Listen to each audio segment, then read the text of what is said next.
Bueno, muy buenos días, muchísimas gracias de nuevo por acompañarnos en las actividades del programa de Medicina Crítica y Cuidados Intensivos de la Universidad de Antioquia, dentro del marco de las aulas abiertas de la Facultad de Medicina de nuestra universidad. Veo que Pilar convoca a mucha gente, tenemos hasta ahora 32 personas conectadas, me parece fabuloso. Ya recuerden que al final de la presentación de la doctora Pilar pueden intervenir, si quieren intervenir de manera verbal, ponen la herramienta de levantar la mano o por el chatcito interno pueden chatear sus preguntas y yo se las paso a Pilar. Para mí es un tremendo agrado presentar a Pilar, quien es primero mi amiga y además ha sido mi profesora de hipertensión pulmonar durante mi fellow en el Hospital 12 de Octubre en Madrid. La doctora Pilar es una cardióloga muy importante en España, es coordinadora del grupo de circulación pulmonar de la sección de insuficiencia cardíaca de la Sociedad Española de Cardiología, es coordinadora de la Unidad Multidisciplinar de Hipertensión Pulmonar del Hospital Universitario 12 de Octubre de la ciudad de Madrid. Y hoy nos va a hablar, pues Pilar, solicitarle a Pilar que nos hable de un tema importante que ella domine, pues tendríamos muchos temas relacionados con hipertensión pulmonar. Pero puesto que hemos estado leyendo algunos papers con respecto a ese consenso de tromboembolismo pulmonar que nos trajo Alejandra, pues le pedí a Pilar que nos hablara específicamente de eso. Hoy nos va a hablar sobre el manejo del tromboembolismo pulmonar de alto riesgo, de su manejo actual, y te damos la bienvenida, Pilar. Muchas gracias por estar por esta ocasión de manera virtual. Esperamos que en algún momento nos visites en Medellín y conozcas nuestro programa y nuestra facultad. Muchas gracias por aceptar nuestra invitación y adelante. Muchas gracias, Horacio, por tu amable presentación. Realmente yo también tengo muchas ganas de volver otra vez a viajar a Colombia. Es un país que le tengo mucho cariño y en el que he ido de manera repetida y esperemos volver otra vez a recuperar en parte la normalidad. Bueno, yo lo que voy a intentar hacer en esta charla es que os centréis en qué es lo que ha cambiado en el concepto del tromboembolismo pulmonar, porque creo que los conceptos es fundamentalmente lo que nos mueve a los médicos a hacer las cosas diferentes con nuestro paciente. Y una de las cosas que ha cambiado en el tromboembolismo pulmonar ha sido cómo vemos la enfermedad. Nosotros antes la embolia pulmonar la veíamos como un compartimento estanco, un proceso agudo que salía, no se sabía muy bien de dónde, que a los 3 meses estaba listo y ya no nos teníamos que preocupar de nada. Ahora entendemos que la embolia pulmonar es una estación más de una enfermedad global, que es la enfermedad tromboembólica venosa, y que detrás de la embolia de pulmón viene otra estación más, que es la hipertensión pulmonar tromboembólica crónica. Por lo tanto, vemos que pacientes que nosotros conocemos en la última de las estaciones habitualmente han tenido pues todas esas estaciones previas. En la embolia pulmonar aguda, la trombosis venosa profunda aguda, la embolia pulmonar y la hipertensión pulmonar tromboembólica crónica.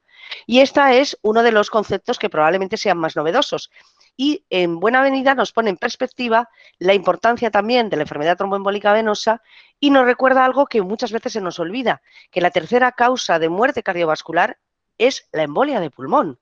Detrás de la enfermedad coronaria y del ictus está la embolia pulmonar.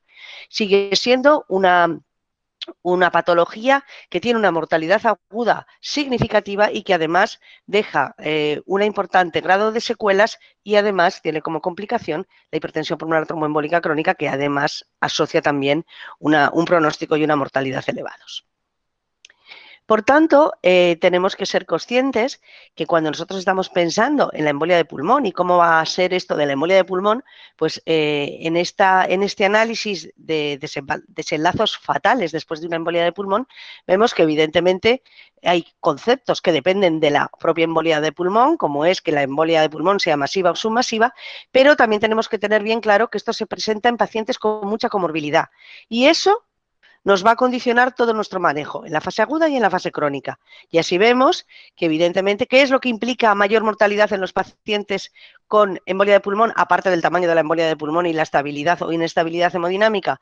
Pues la edad, la presencia de cáncer, la presencia concomitante de enfermedades cardíacas o de enfermedades respiratorias. Es una enfermedad compleja y que además la vamos a tener que manejar sobre un paciente con comorbilidades que van también a tamizar o a hacer que tengamos que adaptar e individualizar con él el tratamiento de la embolia de pulmón. Y muchas veces se nos olvida que nosotros cuando ingresamos a los pacientes somos uno de los protagonistas más importantes en la embolia pulmonar del paciente.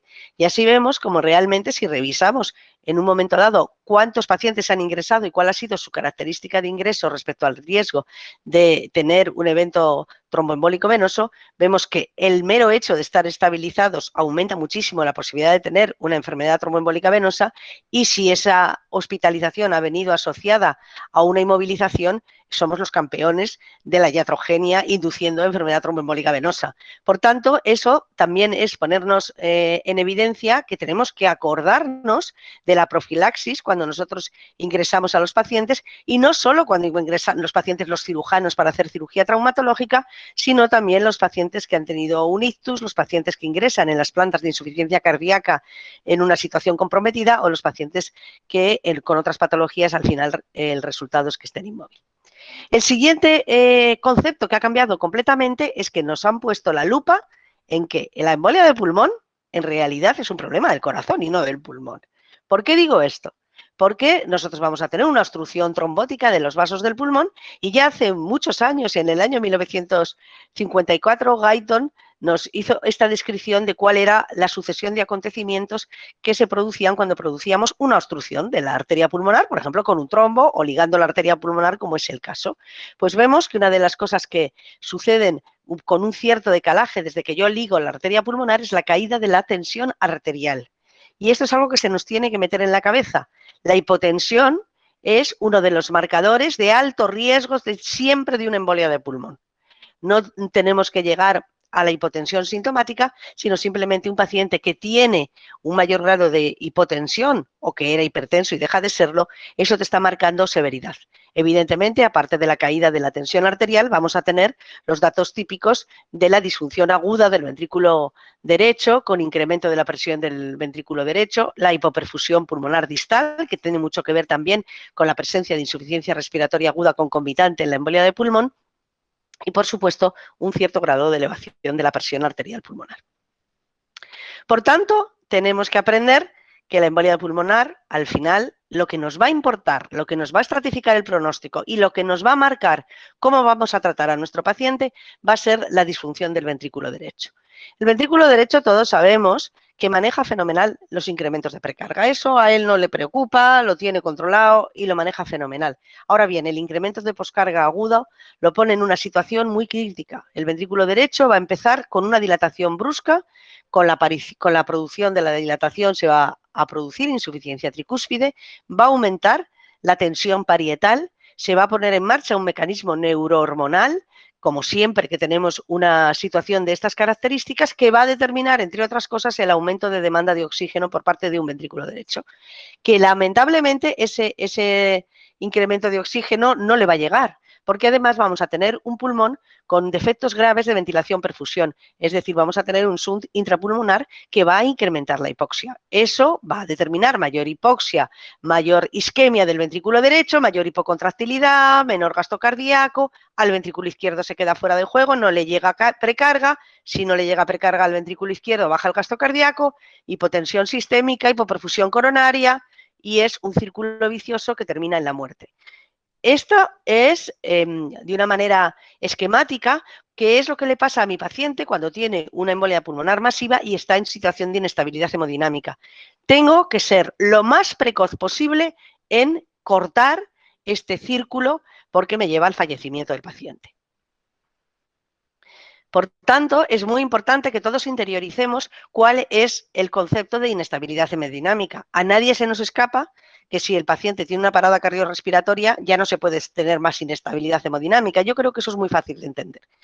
Pero probablemente a veces nos cuesta más el entender que tener la tensión arterial sistólica por debajo de 90 o trucarla, porque hay veces que nosotros cuando el paciente se empieza a hipotensar le ponemos un poquito de nora y ya decimos que le hemos estabilizado. Lo hemos estabilizado porque hemos conseguido preservar la perfusión, pero el paciente tiene una situación de inestabilidad hemodinámica. La noradrenalina no cura, la noradrenalina sostiene al paciente. Por tanto, eso tiene que ser un puente para una terapia de reperfusión. Después hablaremos de qué tipo de terapia de reperfusión. También tengo que contar que no solo es la hipotensión, sino la reperfusión de la hipotensión en los órganos periféricos, la situación de despiste, de desorientación, la piel fría, sudorosa, la oligoanuria, la elevación del lactato. Todos esos datos son definición de inestabilidad hemodinámica y demanda de actuación rápida y urgente.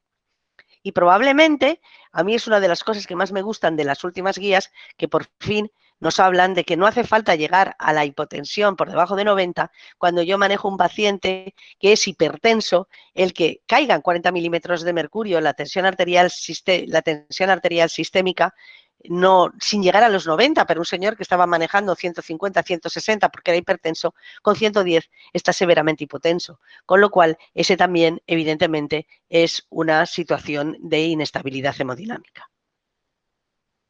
Para poder tener todos estos conceptos, como sabemos, vamos a tener que diagnosticar la embolia de pulmón. Y si os fijáis en la escala de Wells, que es la más comúnmente utilizada para intentar establecer cuál es la probabilidad de que mi paciente tenga una embolia de pulmón, a mí siempre me gusta destacar que fijaros qué cosas tenemos aquí. Frecuencia cardíaca, 100 latidos por minuto. Otra vez estamos igual. Cuando yo tengo una taquicardia sinusal en un paciente con disnea, tengo que inmediatamente empezar a pensar en la posibilidad de que tenga una embolia de pulmón. Volvemos a hablar de la adaptación de la respuesta del ventrículo derecho. Por tanto, vamos a dividir la situación de mi paciente a la hora de diagnosticarlo en paciente estable hemodinámicamente. Bueno, pues ya sabemos que si la probabilidad de la embolia de pulmón es baja o intermedia, haremos un dímero D, si es negativo, nada. Si es positivo, pues pasaremos a hacer un TAC. Esto yo creo que todos lo tenemos ya muy interiorizado, hemos dejado atrás los tiempos de la gammagrafía, felizmente, y estamos muy contentos con esta circunstancia. Pero, ¿qué pasa cuando nuestro paciente está hemodinámicamente inestable? Aquí voy a tener dos circunstancias. Cuando está muy, muy hemodinámicamente inestable y voy a tener que correr mucho, voy a tener que recurrir a una ecocardiografía a pie de cama. Y va a ser la ecocardiografía la que me oriente sobre la posibilidad, si mi paciente lo que tiene es una hipotensión severísima y está chocado porque tiene una embolia de pulmón, dada la situación de sobrecarga aguda del ventrículo derecho y de catástrofe en ese concepto. Si mi paciente está en una situación inestable, pero me permite hacer un TAC, voy a hacer un TAC porque del TAC voy a obtener más información. Pero quiero recalcar la posibilidad de diagnosticar en un paciente muy inestable la embolia pulmonar única y exclusivamente con un ecocardiograma. En esta circunstancia lo importante es movernos hacia la desobstrucción inmediatamente, anticoagular, pero movernos hacia la desobstrucción más que perder un tiempo que puede ser precioso si mi paciente realmente está muy inestable. Y en el ecocardiograma tengo que hacer un ecocardiograma acordándome de lo que estoy buscando. Yo lo que estoy buscando es cómo está el ventrículo derecho. No estoy haciendo un ecocardiograma a ver cómo tenemos, si tiene la válvula aórtica bicúspide o tricúspide. No, yo tengo que ir a lo importante. ¿Cómo está el ventrículo derecho? ¿Qué grado de dilatación tiene? ¿Cuál es el grado de hipocontractilidad? ¿Cuál es el desplazamiento interventricular que tiene del ventrículo derecho al ventrículo izquierdo? La ausencia de colapso en la vena cava inferior. Voy a buscar el notch en la arteria pulmonar. Voy a buscar si tengo un trombo en tránsito. ¿Cuál es el grado de disfunción del ventrículo derecho? Porque todos estos datos me van a ayudar a mí a saber cuál es la situación de emergencia o de urgencia, además de lo que yo ya tengo delante del paciente hipotenso con una situación grave. Por tanto, indudablemente, cuando yo tengo un paciente al que yo le he diagnosticado de embolia de pulmón, lo primero, anticoagulación, por favor, no perdamos el tiempo, hay que anticoagular a los pacientes de manera inmediata y luego lo que voy a preguntarme es, vamos a hacer una estratificación pronóstica de la embolia de pulmón porque va a ser el principal determinante del tratamiento que yo voy a seguir. Por tanto, si mi paciente tiene inestabilidad hemodinámica, ya no me voy a esperar a ver cómo tiene el NT-proBNP o si tiene troponina o si tiene inestabilidad hemodinámica es alto riesgo, actuación inmediata. Cuando no estoy en esa situación, pues me preguntaré cuál es la situación de riesgo, porque mi tratamiento va a depender de esa situación. Si mi paciente tiene datos de disfunción del ventrículo derecho o tiene comorbilidades clínicas importantes, estará en una situación de riesgo intermedio, y si no tiene ninguna de las cosas, pues estará en una situación de bajo riesgo.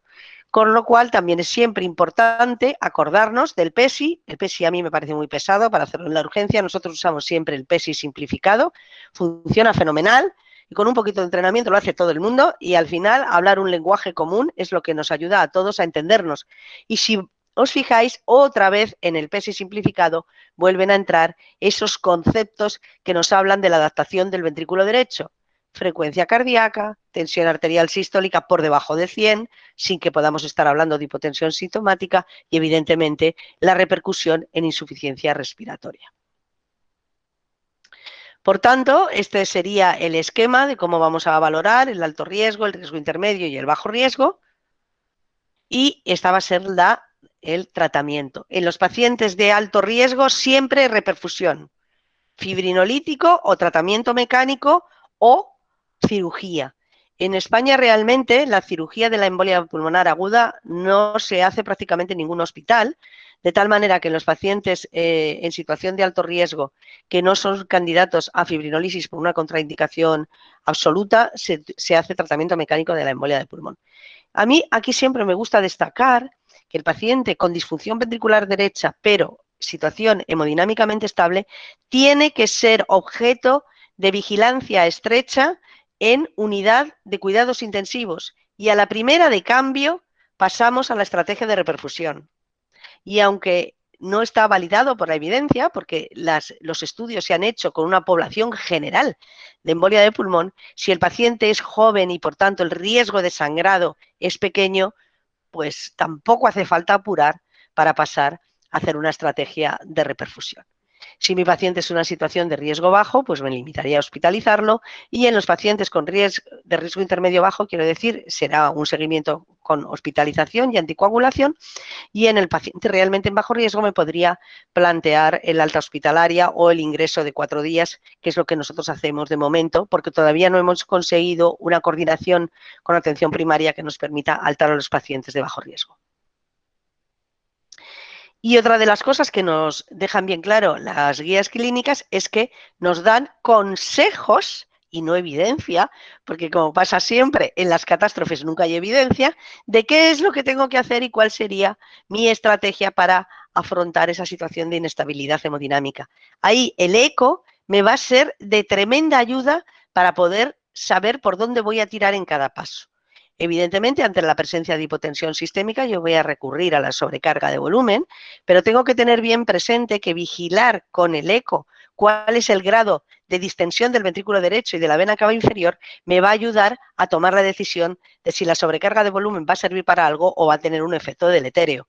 Tenemos que tener bien claro que si yo tengo un ventrículo derecho que es un globo con la vena cava inferior muy distendida, si yo hago mayor sobrecarga de volumen, lo que voy a hacer es que el ventrículo derecho fracase todavía más, porque la ley de Frank-Starling tiene un límite, y el incremento severo de la precarga en un ventrículo derecho que ya tiene incremento de la poscarga va a llegar a que el fracaso del ventrículo derecho sea todavía mayor. El siguiente concepto, como hemos visto cuando hablábamos de ese círculo del fracaso del ventrículo derecho, va a ser mantener la presión de perfusión. Eso es absolutamente fundamental. No es curativo, pero es imprescindible soportar a mi paciente para que yo luego le pueda tratar y curar. Por tanto, voy a utilizar las dosis de norepinefrina, es lo que nosotros utilizamos habitualmente. Dosis bajitas van a ser suficientes para que la tensión arterial media se me quede entre 5,5 y 6, o si yo quiero hablar de tensiones arteriales sistólicas, pues que esté por encima de los 90, entre los 90 y los 100 milímetros de mercurio. En ocasiones, cuando yo tengo un ventrículo derecho muy distendido, muy dilatado, el añadir un poquito de dobutamina, que generalmente con el ventrículo derecho voy a necesitar dosis bajitas, con entre 2 y 5 microgramos campeón general, no voy a necesitar más, me puede ayudar a solventar la situación de catástrofe que estoy viviendo para conseguir llevar a mi paciente a la reperfusión. Siempre que sea posible voy a hacer tratamiento fibrinolítico, pero si mi paciente está tan gravemente enfermo, tan catastrófica la situación que tengo que recurrir al ECMO, que evidentemente será un ECMO venoarterial, tengo que tener bien claro que no puedo mezclar el ECMO venoarterial y el fibrinolítico. Eso es un desastre de que el paciente se ponga a sangrar por las cánulas y aquello sea incontenible. Si yo voy a tener que utilizar un ECMO porque mi paciente se ha parado, tengo que pensar que voy a tener que recurrir al tratamiento mecánico de la embolia de pulmón o a la cirugía, pero no al tratamiento fibrinolítico en un paciente canulado, porque el riesgo de hemorragia no controlable es demasiado alto. Por tanto, inestabilidad hemodinámica, si yo la puedo manejar con vasopresores, un poquito de dobutamina, volumen y tal, perfecto. Fibrinolisis, no problem. Si tengo contraindicación específica para la fibrinolisis, tratamiento mecánico de la embolia de pulmón. Si la situación ha sido una catástrofe y he tenido que recurrir al ECMO después de una parada cardiorrespiratoria o de una cuasi parada cardiorrespiratoria, tengo que moverme a la reperfusión, pero no con fibrinolítico, sino con tratamiento mecánico de la embolia de pulmón para evitar el enorme sangrado que me puede producir el tratamiento fibrinolítico simultáneo al ECMO.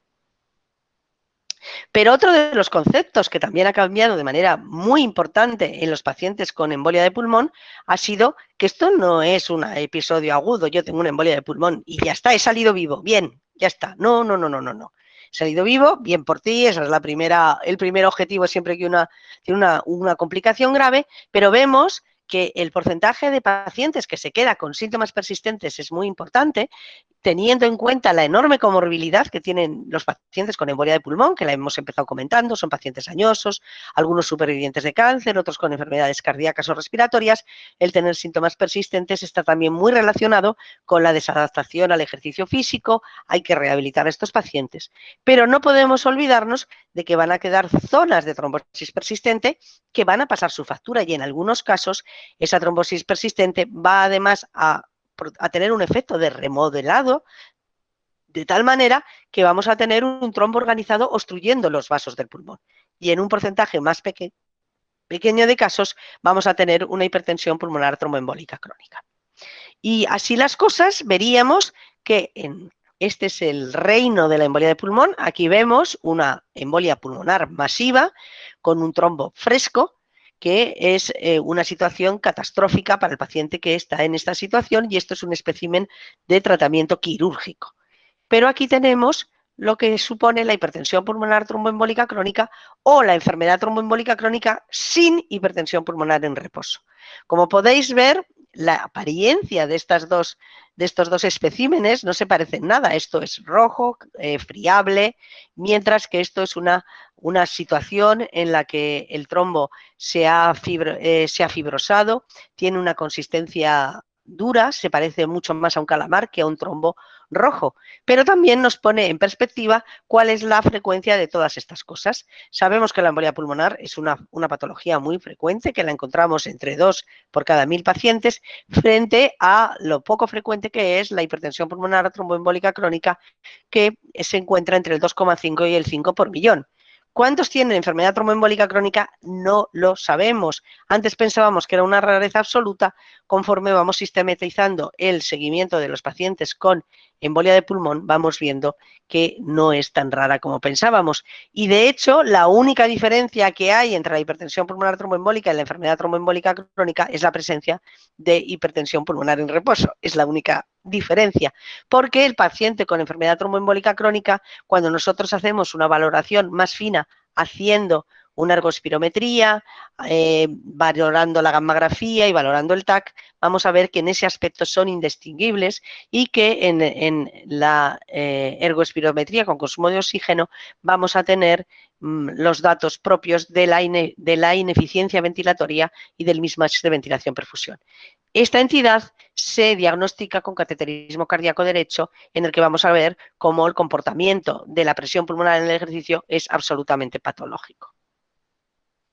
Pero otro dato que también tenemos que tener y que tenemos que tener con los ojos bien abiertos va a ser pacientes que tienen una embolia pulmonar no muy grande, pero y el paciente se pone muy malo. Y dices, ¿y por qué? Porque este paciente, que tampoco es para tanto la embolia pulmonar que tiene, si no es una cosa, pues pongámonos las gafas de ver, porque hay muchas veces que lo que vamos a ver es un paciente con una embolia de pulmón que debajo tiene una hipertensión pulmonar tromboembólica crónica. Si yo no la busco, no la veo, porque todos estamos buscando esto, que es el defecto típico de una embolia de pulmón.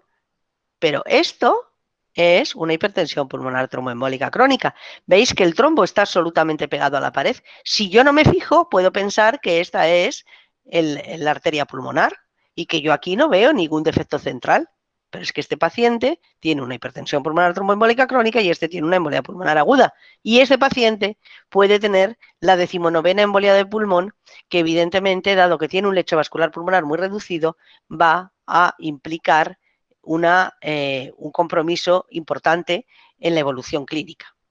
También tengo que tener claro que la embolia de pulmón, ¿veis? Veo el material trombótico, mientras que en la hipertensión pulmonar tromboembólica crónica, como los vasos están obstruidos durante largo tiempo, el vaso se atrofia. Es completamente diferente una situación de la otra. Y es muy importante porque yo voy a tener que tratar la embolia de pulmón siguiendo los criterios que os he estado comentando y siendo conscientes de que si el paciente se inestabiliza, voy a tratar su embolia de pulmón con tratamiento fibrinolítico. Ahora bien, no puedo pensar que voy a conseguir con el tratamiento fibrinolítico realmente hacer algo a esos trombos de consistencia de calamar que os enseñaba antes.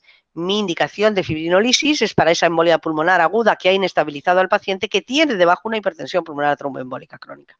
Por tanto, también tengo que estar al loro de estas mezclas que parece que no suceden, pero que hay veces están detrás de una situación que no terminamos de entender porque la embolia pulmonar no nos parece tan importante, o bien en términos hemodinámicos o bien en términos respiratorios. Los pacientes con tromboembólica crónica ya tienen de base una insuficiencia respiratoria bastante importante que puede verse muy exacerbada en un episodio sobreañadido de embolia de pulmón. Por tanto, todas estas cosas yo las tengo que tener en la cabeza, tengo que saber que esto sucede y que sucede más veces de lo que nosotros teníamos interiorizado, puesto que antes no nos planteábamos la posibilidad de estar ante un paciente con una embolia de pulmón aguda que además tenía una hipertensión pulmonar tromboembólica crónica subyacente. Bueno, hemos superado esa fase, ya hemos dejado bien claro que el tratamiento fibrinolítico es para la inestabilidad hemodinámica o para el compromiso severo del paciente durante la embolia de pulmón, pero que no va a prevenir del desarrollo de hipertensión pulmonar tromboembólica crónica, pero no está justificado hacer un screening de hipertensión pulmonar tromboembólica crónica a todo paciente con embolia de pulmón. Lo voy a hacer en pacientes que persistan sintomáticos o en aquellos que tienen más riesgo de desarrollar hipertensión pulmonar tromboembólica crónica. ¿Cuáles van a ser? Pues si nosotros nos centramos en los pacientes que tienen unas características concretas de embolia pulmonar aguda, como son embolias pulmonares de repetición, los trombos muy grandes o los embolismos pulmonares submasivos y los datos ecocardiográficos de compromiso o disfunción del ventrículo derecho. Evidentemente, esos pacientes tienen más riesgo de desarrollar hipertensión pulmonar tromboembólica crónica en el seguimiento. Y evidentemente los que ya la tenían cuando han tenido el episodio de embolia de pulmón. Pero también hay otras características que son intrínsecas del paciente, como son los portadores de catéteres centrales, los que tienen una embolia de pulmón y no tienen bazo, los que tienen síndromes de hipercoagulabilidad, los pacientes que han tenido cáncer, especialmente trastornos mieloproliferativos o situaciones de enfermedad inflamatoria intestinal. En esos pacientes, aunque estén asintomáticos en el seguimiento, vamos a hacer una búsqueda selectiva de hipertensión pulmonar tromboembólica crónica o de trombosis crónica de las arterias pulmonares. Podemos hacer dos cosas simultáneamente. Se puede hacer el ecocardiograma como primera medida, si es lo que más tengo a mano, pero si mi paciente sigue sintomático, yo os recomiendo que hagáis una gamografía de ventilación-perfusión y si tiene defectos, entonces vamos a ponernos a trabajar porque ese paciente puede tener hipertensión pulmonar tromboembólica crónica o trombosis crónica de arterias pulmonares y en ese punto la realización de prueba de esfuerzo cardiopulmonar va a ser tremendamente útil. ¿Y qué más cosas nos han cambiado en las últimas guías? Pues nos han dicho que por favor tenemos que hacer un seguimiento sintomático y sistemático de los pacientes que han tenido una embolia de pulmón y que nosotros como atención especializada tenemos que coordinarnos con atención primaria para que los pacientes no se queden en terreno de nadie, dado que una de las complicaciones más frecuentes de la embolia de pulmón es la reembolia de pulmón.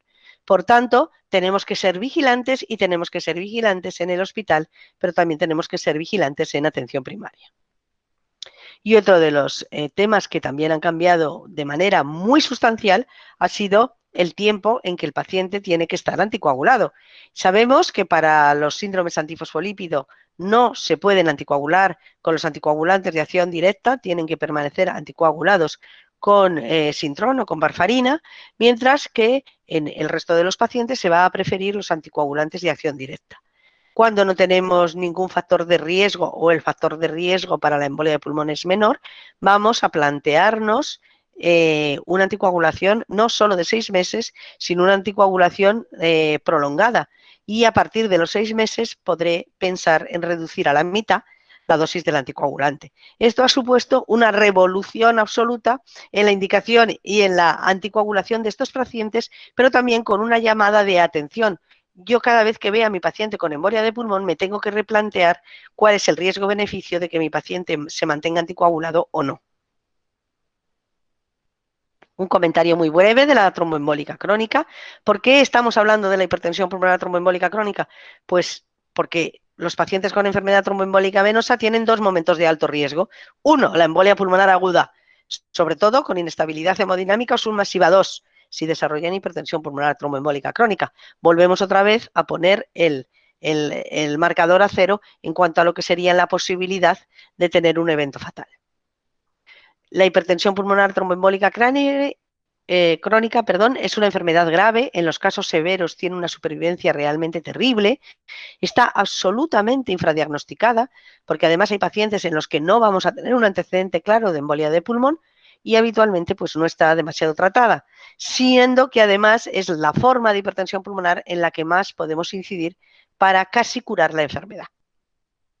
Por tanto, tenemos que entender que en la hipertensión pulmonar tromboembólica crónica vamos a tener 2 componentes, uno el obstructivo, que es ese material fibroso que hemos hablado, pero también la presencia de esa obstrucción permanente de los vasos va a acabar deteriorando el endotelio vascular de manera periférica y produciendo una vasculopatía pulmonar en los vasos distales.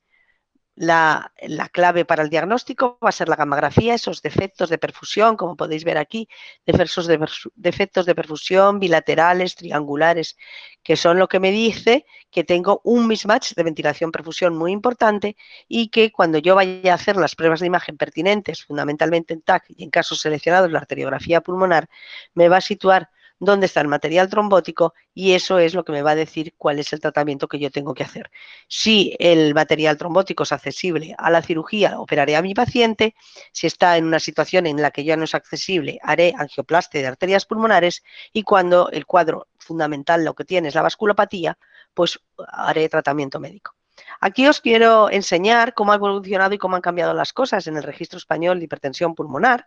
Hemos conseguido incrementar la preocupación y el diagnóstico de la hipertensión pulmonar tromboembólica crónica, pero sobre todo hemos aprendido a referir a los pacientes a los centros en los que se hace el tratamiento de la obstrucción de los vasos del pulmón y eso ha implicado mejorar la supervivencia.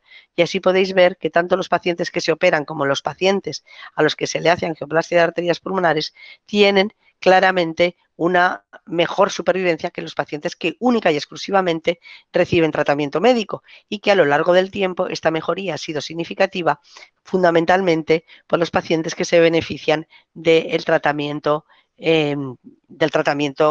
para la obstrucción. Por tanto, pensar en la enfermedad tromboembólica crónica como un todo, pensar en la embolia de pulmón como un episodio crítico en el que el manejo tiene que ser exquisito, pero también tengo que seguirlo, y en el diagnóstico cuanto antes mejor de la hipertensión pulmonar tromboembólica crónica. Por tanto, y para terminar, deciros que la hipertensión pulmonar tromboembólica crónica es un elemento clave, su diagnóstico tiene que ir siempre precedido de sospecha, tenemos escalas para diagnosticar la embolia de pulmón, tenemos ahora elementos de riesgo para hacernos pensar qué paciente va a desarrollar hipertensión pulmonar tromboembólica crónica y cómo tenemos que enfocar el diagnóstico y el tratamiento. Muchas gracias por vuestra atención. Excelente, Pilar. Muchísimas gracias por tu conferencia.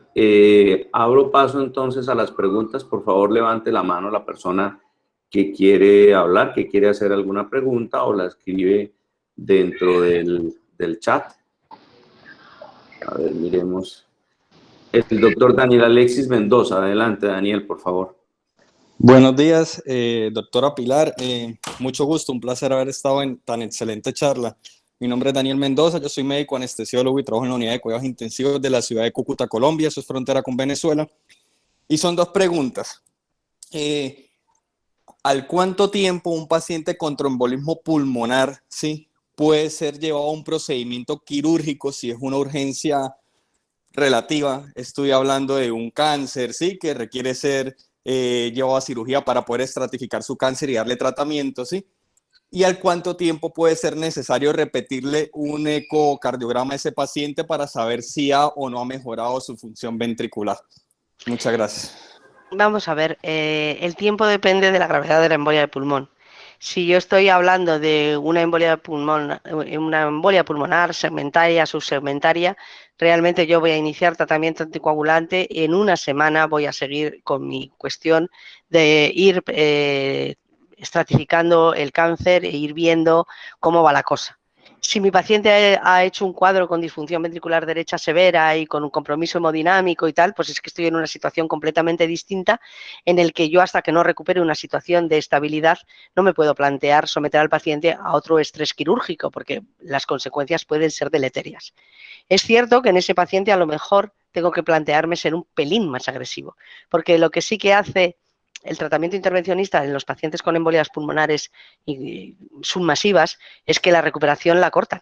El tiempo de recuperación de la función ventricular, el tiempo de recuperación de la estabilidad hemodinámica es más rápido, pero hay que individualizar mucho porque va a depender en gran medida de cuál sea la repercusión que ha tenido la embolia de pulmón en el paciente. Muchas gracias. Muy bien. ¿Alguna otra pregunta del público? ¿Alguna otra persona quiere hacer una pregunta adicional? Mientras la gente se anima, te pregunto una cosa, Pilar. Cuando comparas el resultado de la intervención quirúrgica versus la angioplastia con respecto a la liberación de medicamentos, de polifarmacia para ese tipo de hipertensiones tan importantes, ¿cuál es tu opinión? ¿Con cuál has tenido mejor resultado? ¿Con el tratamiento percutáneo o el quirúrgico? ¿O lo ves exactamente igual y depende mucho de la curva de experticia del grupo y de los resultados? Vamos a ver, en general, la retirada de todo tratamiento farmacológico se consigue más con la cirugía, porque la enfermedad tromboembólica es más proximal. Entonces, en la cirugía hay un buen grupo de pacientes que no tienen vasculopatía distal. Cuando la enfermedad está a nivel de segmentarias y subsegmentarias muy distal, que es el terreno de la angioplastia, esos pacientes muchas veces tienen vasculopatía pulmonar y la vasculopatía pulmonar no se la curo con angioplastia, con lo cual es relativamente frecuente que tenga que dejarlos con tratamiento farmacológico ayudante, pero el cambio es muy radical. O sea, la reducción de resistencias vasculares pulmonares que yo consigo con la angioplastia es superponible a la que consigo con la cirugía, porque son pacientes que muchas veces tienen una enfermedad muy dispersa, aunque sea distal, con lo cual yo le puedo bajar las resistencias vasculares pulmonares de 10 a 5. Vale que le tengo que seguir tratando, pero va a ser un escenario completamente diferente de cara a su pronóstico vital, su calidad de vida y, lo que es más importante, su capacidad de volver al trabajo cuando estamos hablando de pacientes jóvenes. Sí, claro, excelente. Sí, yo me acuerdo perfectamente esos resultados fantásticos de pacientes con polifarmacia. Me acuerdo mucho de una chiquita de Ecuador que tenían ustedes ahí en el servicio y posoperatorio inmediato. La niña casi no tenía ningún medicamento. Fue un resultado absolutamente fantástico. Inés Lucía Roldán te pregunta, en caso de TEP agudo con inestabilidad hemodinámica y requerimiento de mando farmacológico agudo, ¿qué cabida tienen la vasopresina y el milrinol? Vamos a ver, la vasopresina es, bueno, pues es la experiencia que hay a un lado y al otro del Atlántico. En España usamos más la noradrenalina que la vasopresina. Es una cuestión que yo creo que aquí era una medicación extranjera, con lo cual era muy complicado tenerla, había que hacer un papel para la farmacia. Ahora se está empezando a utilizar vasopresina porque se ha hecho genérica y, bueno, pues en principio, teóricamente, podría ser un fármaco más amable en el contexto de una embolia de pulmón. A mí la milrinona no me gusta porque tenemos el problema de la hipotensión. Entonces, si yo le voy a dar un fármaco que es inotrópico, pero que es vasodilatador pulmonar, pero que me produce hipotensión sistémica, pues al final a veces voy a tener que apoyar con un presor para que mi paciente pueda tolerar la milrinona. Yo creo que el presor y el vasodilatador, pero estas mezclas así a mí no me terminan de convencer. Entonces yo prefiero utilizar un presor, utilizar un activador, o sea, un inotrópico positivo, pero no utilizar milrinona. Nosotros la milrinona no nos gusta en el contexto de la embolia de pulmón. La vasopresina pues está por ver cómo nos va a ir, porque realmente a día de hoy tenemos poca experiencia, pero yo creo que nuestra poca experiencia está relacionada por lo que te he dicho, por la poca disponibilidad. Ok, gracias, Pilar. Nicolás Hoyos pregunta cuál es la recomendación respecto a la fibrinolisis en pacientes con riesgo intermedio.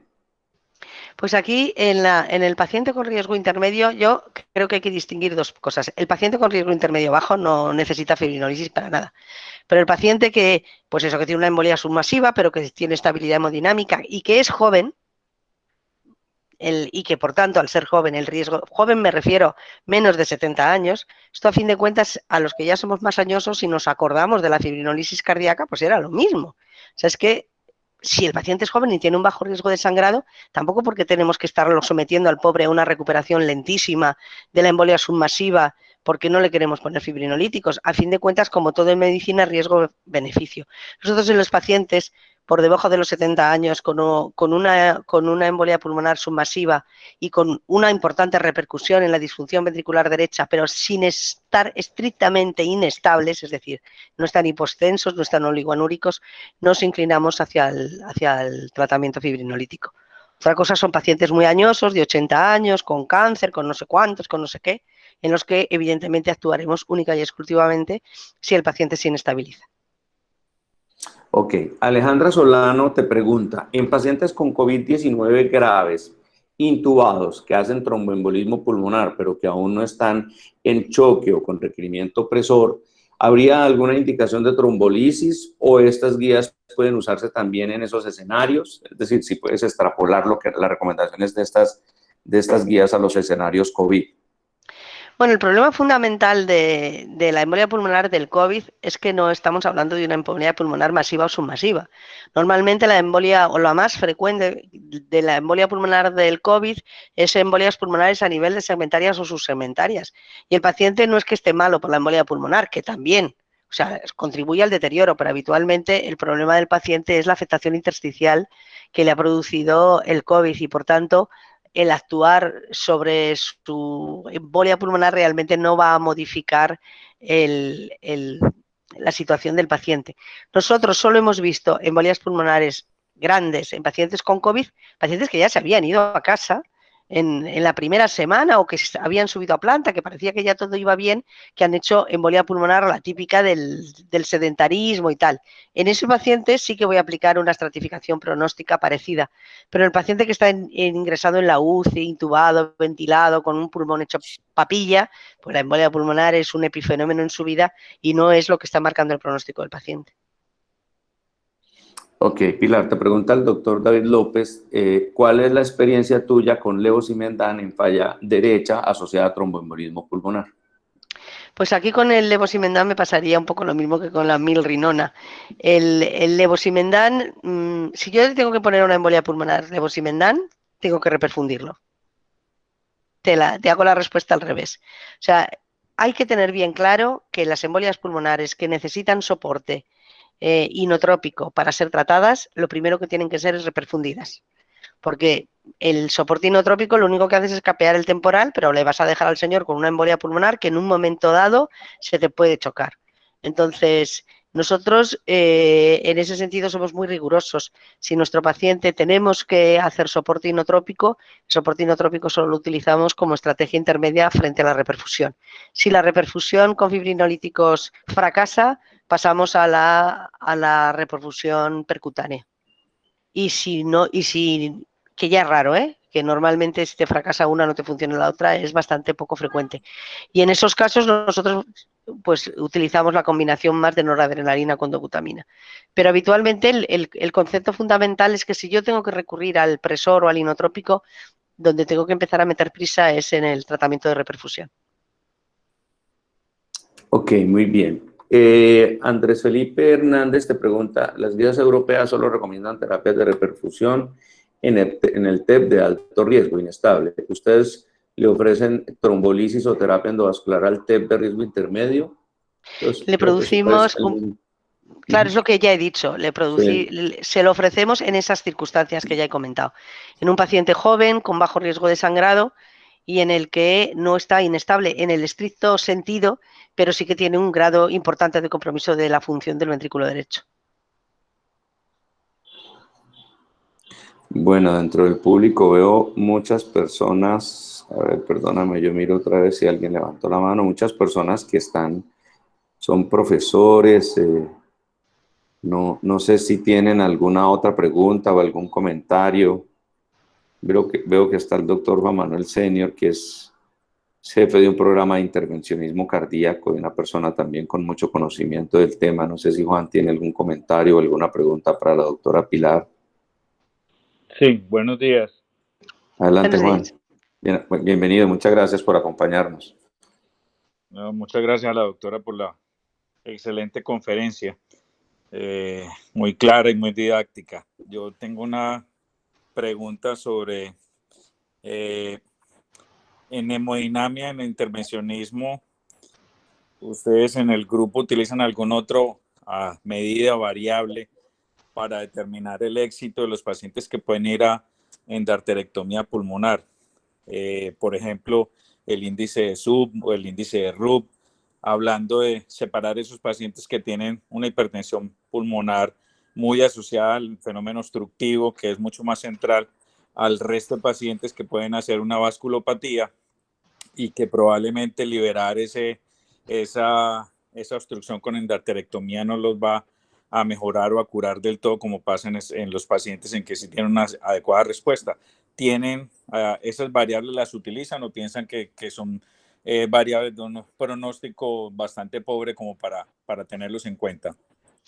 Bueno, realmente nosotros al principio, hace unos años, estábamos encantados con esto, porque a los cardiólogos nos gusta jugar con los números y con los catéteres, es una cosa que es inherente a la especialidad, por decirlo de alguna manera, y hacíamos el índice ZUP en todos los pacientes y tal. Pero luego la correlación que nosotros vimos con los pacientes y los resultados postquirúrgicos, pues no nos salía tan bien como en el artículo del Circulation, ¿sabes? O sea, fue un poco frustrante, la verdad. Entonces, nosotros a día de hoy no lo hacemos. Lo que sí que intentamos es ser lo más rigurosos posible en el análisis por lobares, de cuál es la afectación en cada lobar, de cuál es el territorio que el cirujano estima que va a poder liberar y bueno, pues después evidentemente no siempre todo es maravilloso, pero nosotros tenemos como una incidencia de hipertensión pulmonar residual tras cirugía en torno al 25-30%, que si pensamos en pacientes que con formas severas de la enfermedad, pues que son los que con más frecuencia se quedan con hipertensión pulmonar, pero pasamos de resistencias vasculares pulmonares de 10 u 11 a resistencias vasculares pulmonares residuales de 4 o 5. El paciente no tiene nada que ver antes y después. Y de hecho, cuando nosotros hemos analizado el impacto en la supervivencia a largo plazo de tener hipertensión pulmonar residual, no es muy significativo. Es más el problema del posoperatorio inmediato, que es cuando los pacientes que se quedan con hipertensión pulmonar residual lo pasan peor, por decirlo de alguna manera. Pero yo te diría que a día de hoy no tenemos ningún dato que sea fiable que nos permita predecir con precisión qué paciente no va a merecer la pena operar. Muy bien, gracias, Pilar. Bueno, otra pregunta te tiene aquí Daniel Alexis Mendoza, te pregunta sobre la trombolisis. ¿La ofrecen solo durante los primeros 14 días del TEP? Sí, la trombolisis la ofrecemos durante los primeros 14 días del TEP. La única excepción son en los pacientes que han hecho un RETEP, que como ya he dicho, pues hay algunos que es que hay que ver cómo son, y a los 4 o 5 días de un TEP, pues hacen otro. Entonces ponemos el contador a cero. Lo contamos desde el segundo día del TEP. Digamos que la fibrinolisis, su efectividad y su capacidad de recanalizar disminuye con el tiempo. Es estupendas las 48, 72 horas primeras, la primera semana funciona y ya después pues vas teniendo unos índices de repermeabilización peores o más pobres. Entonces nosotros más allá de las 2 semanas no vamos. Bueno, ¿más preguntas del público? Parece que no. Pilar, pues Bueno, perdóname, sí, aquí hay una última pregunta del doctor Felipe Zapata. Dice, no entendí bien qué pacientes se benefician de angioplastia de arterias pulmonares. Bueno, pues dentro de la obstrucción trombótica yo puedo tener la obstrucción a nivel de las arterias principales, de las arterias lobares, de las arterias segmentarias o de las arterias subsegmentarias. La cirugía se hace a nivel de las arterias lobares, a nivel de las arterias segmentarias y de la parte proximal de las subsegmentarias. Pero si yo la obstrucción trombótica la tengo distal a esa situación, la tengo fundamentalmente en arterias subsegmentarias, yo no puedo operar al paciente porque el cirujano no es capaz de extraer el material trombótico tan distal. Y a ese es el paciente al que yo le voy a hacer angioplastia. El problema de hacer angioplastias, que son múltiples angioplastias, vienen a ser entre 6 y 7 procedimientos por paciente y vas dilatando lóbulo a lóbulo las arterias que tienen obstruidas en cada uno de los lóbulos. Entonces es muy laborioso y los procedimientos pues se prolongan en el tiempo. Casi se puede pegar el paciente entre una angioplastia y otra 3-4 semanas, pues se va a los 8 meses o 9 meses hasta que se ha completado el programa de angioplastia en el paciente. Perfecto, bueno, muy bien.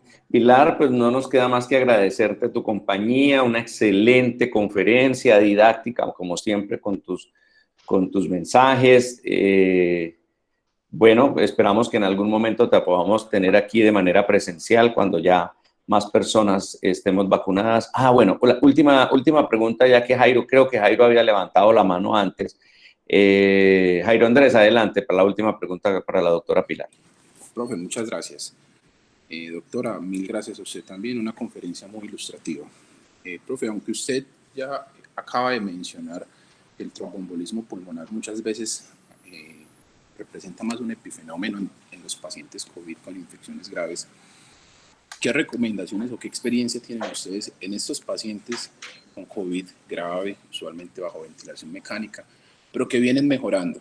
Modularon la respuesta inflamatoria, los índices de oxigenación vienen en ascenso y muchas veces ya estamos pensando en liberarlos de la ventilación mecánica, disminuir la sedación y los pacientes se deterioran de forma súbita desde el punto de vista hemodinámico, hipotensos con requerimiento de soporte vasopresor, y esa ecografía a la cabecera del paciente crítico nos muestra signos de disfunción ventricular, pero pacientes que en el curso de la enfermedad llevan 10 días y en los que el deterioro del ventrículo derecho podría estar explicado por el compromiso pulmonar y por el hecho de estar bajo ventilación mecánica, y en los que desafortunadamente no somos capaces de llevar angiotac para confirmar los hallazgos. No sé si estoy planteando el escenario de forma clara.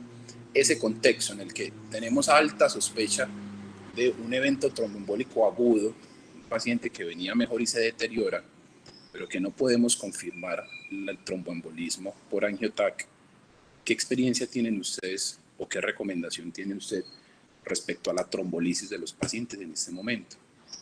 Realmente nosotros no hemos hecho trombolisis en esos pacientes, han sido pocos, y en esos pacientes lo que hemos optado ha sido intentar dar un vasodilatador pulmonar a ver cuál era la respuesta, básicamente intentar dar óxido nítrico a ver cómo era la respuesta a esa situación. Y por lo menos los que a mí me han llamado de intensivos para comentarme, la destrucción parenquimatosa era tan brutal que es que el vasodilatador pulmonar tampoco hacía nada, porque lo único que hacía era aumentar más el mismatch de ventilación-perfusión, incluso con el óxido nítrico.